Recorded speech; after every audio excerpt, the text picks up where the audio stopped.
In the previous episode, I found red ore in a cave for the first time, but I couldn't mine it because I didn't have an iron pickaxe yet. So, having made an iron pickaxe, I returned to the cave and went down the narrow meandering passages to the place where I found the red ore.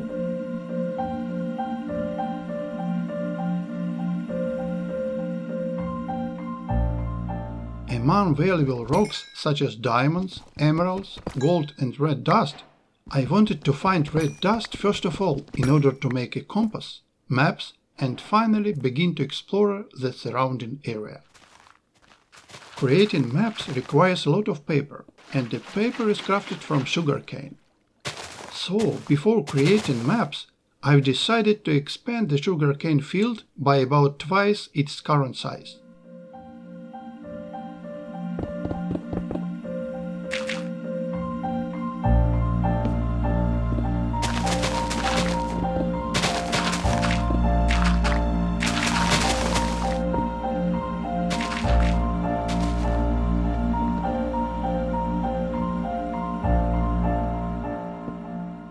Okay, let's begin crafting maps. First of all, craft paper. One map requires at least 8 sheets of paper, so you need a lot of them. Next up, craft a cartography table. It is required for creating maps of different scales. In regular Minecraft, in order to craft a compass, you need 4 iron ingots. In my data pack, the compass is crafted from 2 iron ingots and 2 copper ingots. I like this recipe more. And finally, craft 5 blank maps using compasses and paper. To draw a new map, you need to take it with your hand and use it. An image of the area appears on the map. The map scaling ratio is 1:1, that is, 1 pixel represents 1 block. A white marker is also visible on the map, showing the player's position. Now let's make a smaller scale map that covers a larger area. For this, draw another new map and combine it with a sheet of paper using the cartography table. That's how you get a map of scale 1:2, that is 1 pixel corresponds to 2 blocks in length or 4 blocks in area. You can see that the map has not been drawn completely, but only in the immediate vicinity. To finish drawing it, you need to go into an unexplored area, which we will do later. Using the cartography table, maps can be scaled multiple times to produce maps of even smaller scales.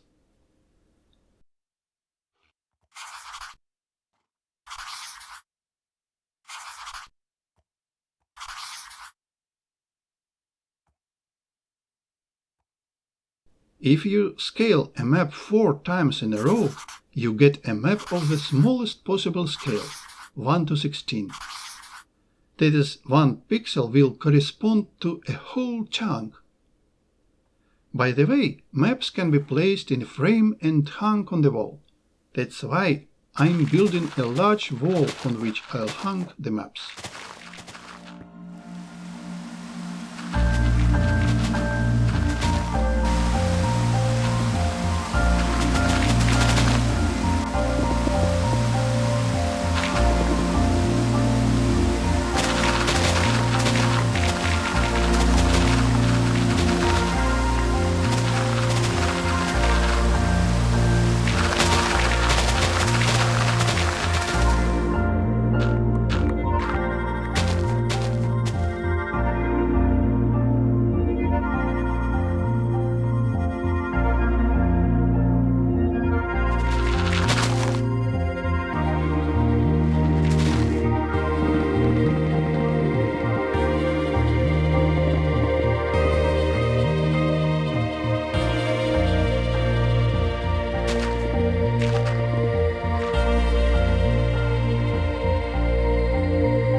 The map wall is ready. Now let's make frames and hang the maps on the wall.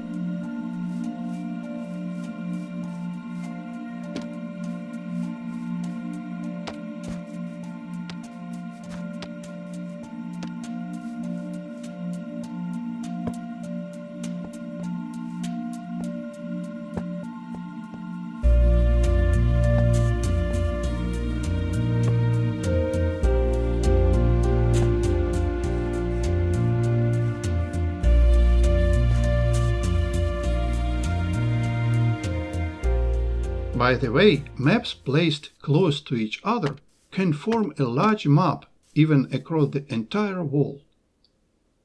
I'm planning to make at least 25 maps of each scale, as you can judge from the wall size. To create a map of a new area, you need to leave the current map area. Look at the shape of the marker. When the player is outside the current map area, the arrow turns into a dot. Now, if you take a new map and use it, a new area map will be created. Maps won't update unless you hold them in your hands. Therefore, to update maps of all scales while you're traveling, you need to switch to each of them from time to time.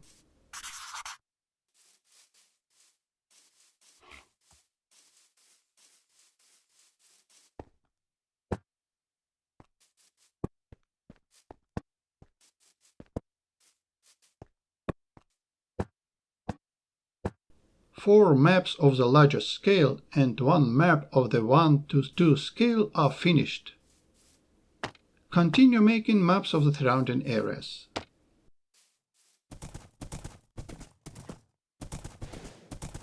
To scale maps on the way, you need to bring with you the cartography table and paper.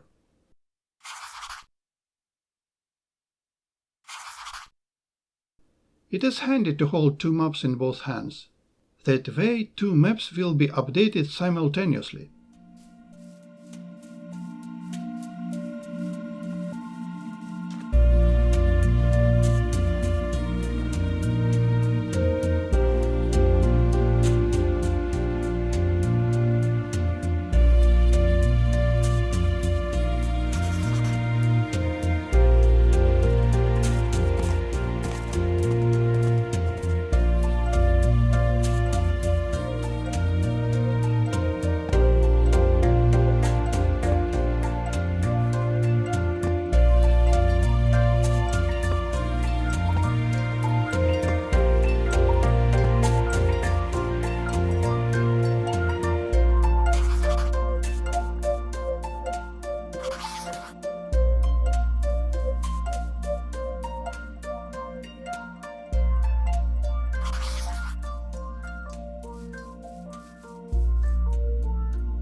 Mapping in Minecraft is very fascinating, but I'm out of red dust and low on iron.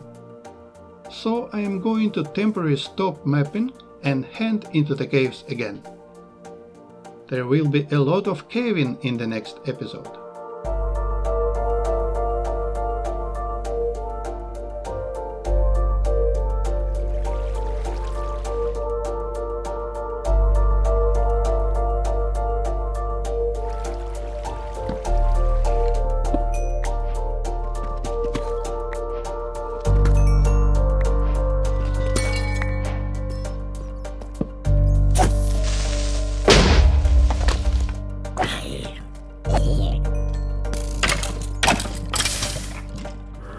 Here.